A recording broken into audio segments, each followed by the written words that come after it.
Aqui ela não tem luz, né? Mas estamos gravando, né? Saudações! Desculpa, é que aquela tá sem luzinha. Saudações para você que acompanha o Calzone. Estamos na nossa terceira temporada, né? Estamos com um convidado especial aqui, além do Rodrigo do programa passado, né? O Guilherme, depois daquela bola fora do Constantino, foi colocado na geladeira. Sei lá, eu encarei aquele Constantino do filme e eu gostei, sabe?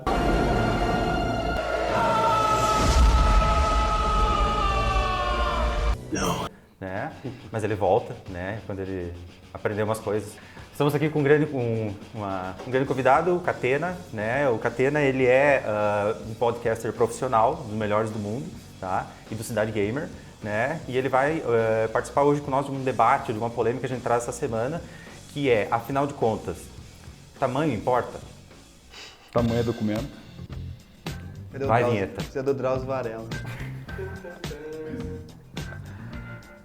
Aí agora ele vai botar uma gracinha antes da vinheta.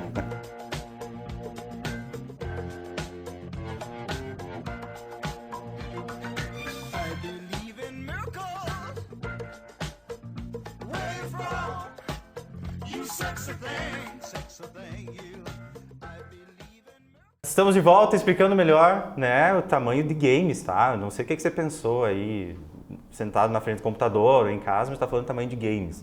Por que é polêmica? Afinal de contas, muitos games, né, têm na sua proposta, tem sido uma tônica da indústria fazer games grandes, diversificados, com mundos abertos, com opções, com online, com tudo mais, o que não tem sido necessariamente, né, sob o olhar de muitas pessoas que analisam, sintoma de qualidade ou sinônimo de qualidade.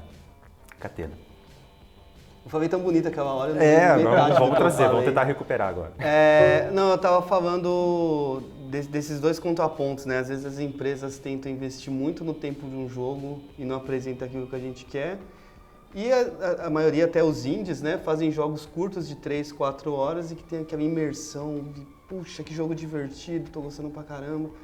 E eu lembro do Watch Dogs, né? Que foi aquele jogo prometido lá, 200 horas, de promessa. Você vai pirar, você vai fazer tudo, celular... Vai jogar com o teu smartphone, vai hackear o mundo. Seu celular vai roubar carro, vai fazer comida, vai fazer compra, sei lá. E chega na hora, o jogo é toda a mesma coisa. Olha pro celular, rouba o dinheiro. Olha pro celular, abre o carro. Vai. Tipo... 80 horas fazendo isso, né? Fica complicado. Repetição, né? É a síndrome dos MMOs também é isso, né? Sim. Muito de você fazer muitas ações repetidas. Mate 50 porquinhos, mate 75 porquinhos. A gente tinha comentado do Assassin's Creed, eu lembro que o 1 tinha esse problema. Sim. Ao mesmo tempo que eu era revolucionário, você ficava sempre, suba ali. Suba ali, pula, abre a torre e aí você não vê mais propósito. Eu sou apaixonado por Assassin's Creed, a saga toda, mas o que sempre me atraiu... Eu tenho até a tatuagem do...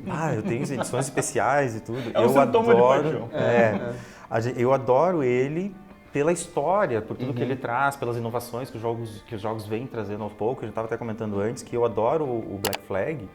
E o Black Flag, para mim, ele excedeu a qualidade, porque eu acho ele tão legal, tão bem acabado, e tem um minigame lá dentro de Batalha Naval que eu considero totalmente desnecessário, ou mesmo a parte online. Eu não sinto necessidade de completar a experiência dele para jogar online. O Batalha Naval, ele tem sentido na história. Assim, as partes que você tem que fazer, um exemplo, você tem que ir até Cuba, buscar tal cara, ok. Aí toda hora, tipo, você precisa viajar, você pega o barco... Não, a Batalha Naval que eu me refiro é aquele dentro da cabine, aquele dos barquinhos jogando, se bicando. Toda Assassin's Creed tem um minigame, né? É verdade, esse era muito chato. E você tinha que fazer, né? O pior que você tem que fazer pra conseguir os... Eram as rotas comerciais, a rota da América pra África, aí tinha rota com perigo. Vem lá, eu confundi, eu achei que era o gameplay de tu tinha que ficar alimentando meio Tamagotchi ali. Se você deixar sem fazer essas batalhas, você estava perdendo influência e isso afetava o jogo. Então você tinha que ir lá, entrar lá na Batalha Naval. O Revelations era o de torre, né? Lembra que você tinha que montar o corredor, que também eu achava chato demais. Eu acho interessante que o Catena faz a comparação do indie, do jogo... Como é que a gente pode chamar? Uns AAA? O mainstream, ou mainstream, né? Que às vezes o público não pensa muito que um jogo mainstream ele é feito por milhares de pessoas e em 2 anos com centenas de milhões de investimento. E o indie, às vezes, tem ali 20 pessoinhas trabalhando por 4 anos, né? Como um exemplo, o que foi lançado agora há pouco, Thorin, da Sword Tales, de Porto Alegre. Os caras são ali algumas dezenas de carinhas. 8 pessoas. Os sócios são 8, a equipe oficial é 8, mas eles terceirizam algumas coisas, né? Eles levaram 4 anos para fazer um jogo cuja duração ela fica entre 3 a 5 horas de jogo, né? Eu não terminei ainda, e mesmo que eu tivesse terminado, eu não ia contar a história para vocês. Vamos fazer um programa especial. Assim, dado as devidas proporções e o que a gente está tratando aqui entre qualidade e tempo, ele é um jogo muito, muito bom dentro da proposta. Já terminou o Thorin? Já. Ainda não, então muito outra legal. hora de conversa. Ele tem aquela pegada Ico, né? Shadow of Colossus, que é uma coisa mais obra de arte, assim. Sim. Eu só comecei o jogo, acompanho um pouco o desenvolvimento, mas isso é muito interessante ver que não é um jogo longo, definitivamente não é um jogo que você vai ficar semanas jogando. Mas ele é imersivo, uma coisa que a gente estava falando, né? A imersão do jogo, às vezes... Sobre a questão do indie também, um exemplo que eu gosto de dar é o do Braid. O Braid do Jonathan Blow, que é um indie, né? Sim. Que... Eu imergi tanto no jogo que em menos de 5 horas eu tinha o jogo terminado. Sem os achievements, sem as estrelas e tudo mais, né? Mas eu tive depoimentos de pessoas que disseram, pô, cara, eu fiquei muito tempo jogando e eu cansei de jogar e não consegui jogar o jogo. Achei um jogo ruim por causa disso, porque eu não conseguia avançar nele. Então, em compensação, a gente tem jogos aí que você fica um ano inteiro jogando, tipo aquele jogo de estratégia antigo, Comandos, Behind Enemy Lines. Cara, eu fiquei um ano jogando o jogo. E eu poderia estar até hoje jogando o jogo se eu não tivesse trocado de computador na época. Mas eu não conseguia ficar muito tempo jogando ele porque as fases eram longas, você tinha que degustar ele, né? Então, o problema é que tem o jogo lá do FES. O jogo lindo, eu acho que ele tem uma campanha, um gameplay de campanha razoável, mas todo mundo para nisso. É verdade. Parece que não entende o jogo, ou tem aquele problema que a gente falou de quer jogar o jogo para terminar de qualquer jeito e não se importa com o resto. Sim, às vezes tem uma questão de contemplação interessante ali, né? Em vez de querer curtir o jogo, né? Uma coisa que me chamou atenção, e até era uma analogia que eu estava fazendo essa coisa de games, é de Bollywood para Hollywood. Né? O cinema indiano, para quem não sabe, você que nunca ouviu falar de Bollywood, ele é um cinema que os filmes têm que ter mais de 4 horas, tem que ter todos os estilos de ação, romance, comédia, musical, etc. E se o indiano não ver tudo isso num filme, um filme com mais de 4 horas, ele se sente ofendido.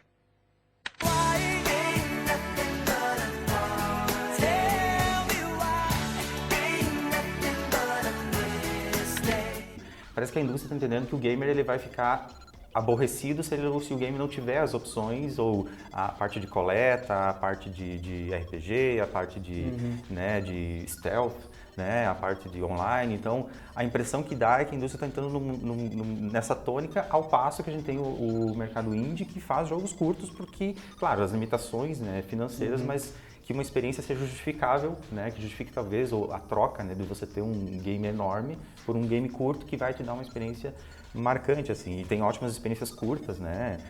Poderia estar o Limbo Brothers, que eu achei sensacional jogar com dois direcionais, né? Journey. Curtíssimo jogo. Journey é 1 horinha, né, cara? Journey é Agora um jogo, a gente falou do Journey, um jogo curto que eu acho fenomenal, que todo mundo que eu vejo, pode ser adulto, criança, velho, jogando pira, é o Flowers. É verdade, é muito bom. E é uma casual. pétala de flor. E é casualzinho, né? Casual e fantástico. cumpre a experiência. E nesse sentido, as DLCs, elas entram nessa coisa de acrescentar uma coisa que já é grande, né? Que é uma coisa da indústria. E a DLC ela já era um problema, porque daí a DLC ela é curta, um plus que você dá no jogo, mas elas se justificam porque às vezes tem DLCs muito boas, né? Que realmente, assim, nossa, isso acrescentou uma coisa, um departamento novo ao jogo, mas a maioria dos casos a DLC ela não se justifica, porque o jogo já é grande a DLC, então, né? Eu gosto muito da DLC do Last of Us, eu achei que ela acrescenta muito na história, por um preço baixo e um gameplay razoável de 4 a 6 horas. Você tinha citado Assassin's Creed, o Black Flag tem uma DLC do Escravo, que também eu achei que ela adiciona na história, até deixa a história mais interessante. Mas é complicado também, porque a gente tem o Destiny, que já é um jogo longo e tem, não sei, 10, 12 DLCs a um preço alto de $9. Então, 10 DLCs, $90 é quase o preço de um jogo. Então, às vezes, vale a pena você estar comprando um jogo para ter que comprar mais do mesmo E o Destiny jogo. já tem a proposta de ser interminável, Sim, né? Você não sabe o fim, ninguém Exploração sabe o fim. de planetas. E você ficar buscando itens, loot, né? Que eles falam dentro do loot, né?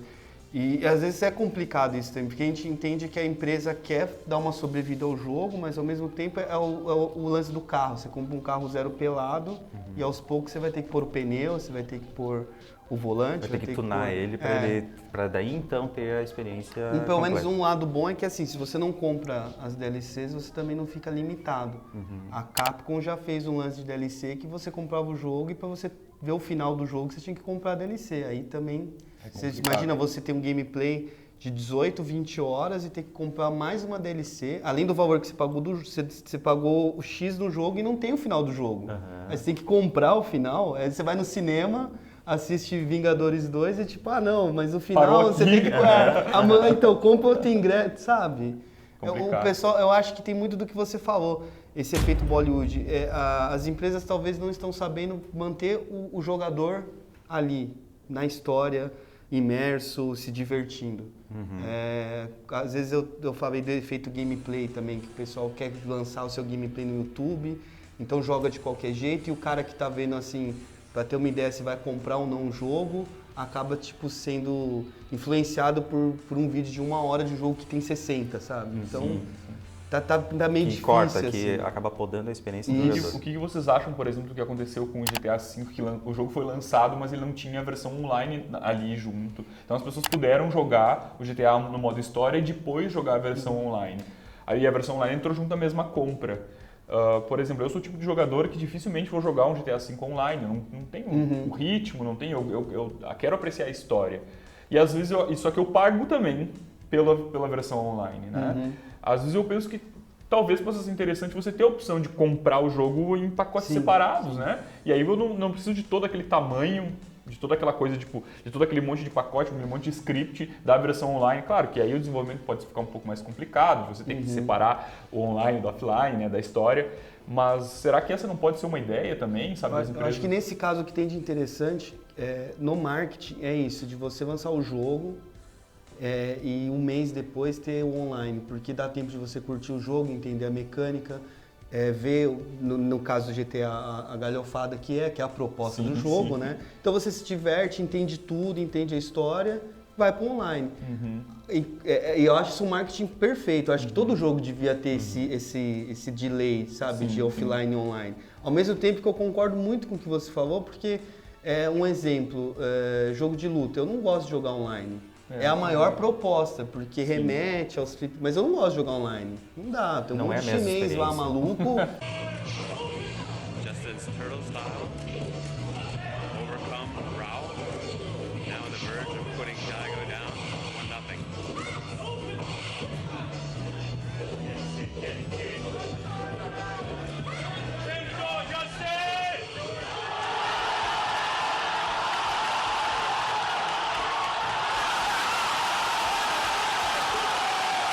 Mesma coisa do futebol, né? Para o pessoal É. que adora FIFA, não é a mesma coisa você jogar presencialmente, Uhum. né? Você ter a coisa do jogo, se esforça, faz campeonatinho, aquela coisa, aquela interação humana, Uhum. daquela coisa totalmente fria do online, né? De você não estar ali para ver com quem você está Sim. jogando. Né? Mas dá carne não, macho. Dá carne não, macho. Eu acho legal se separar no sentido de ter essa opção. Mas eu acho que isso não impacta no preço, por exemplo. Acho que assim, não vai ter, tipo, deferir uns $10, $5. Sim, Pra sim. gente aqui no Brasil, não vão cobrar do mesmo Exato, jeito. no Tipo, Brasil. online, offline, Pois você é. vai ter que pagar. Mas eu acho interessante, porque também é que nem Call of Duty. É Call of Duty, Call of Duty, Call of Duty, Call of Duty 4, Call of Duty 4, Call of Duty 4. Counter-Strike, esse Isso. jogo Battlefield. Todos os modos de jogo e tal. É tudo online. Tipo, a galera compra o jogo pra jogar online. E eu conversei com um amigo que ele falou que o último Call of Duty tem uma campanha offline muito legal. Tem uma história muito legal. Foi até o cara que escreve... Sempre ouço elogios, assim, do acho que foi o cara offline. que escreveu o House of Cards, não sei, que escreveu a história e o pessoal fala e perde, né, uma história por causa do offline. Vamos fazer um intervalinho, tá? Daqui a pouquinho a gente volta para continuar o dilema. Estamos de volta no dilema, afinal, se tamanho e games, tamanho de games é sinônimo de qualidade ou que o mercado está se sujeitando, o grande mercado está se sujeitando a fazer com games.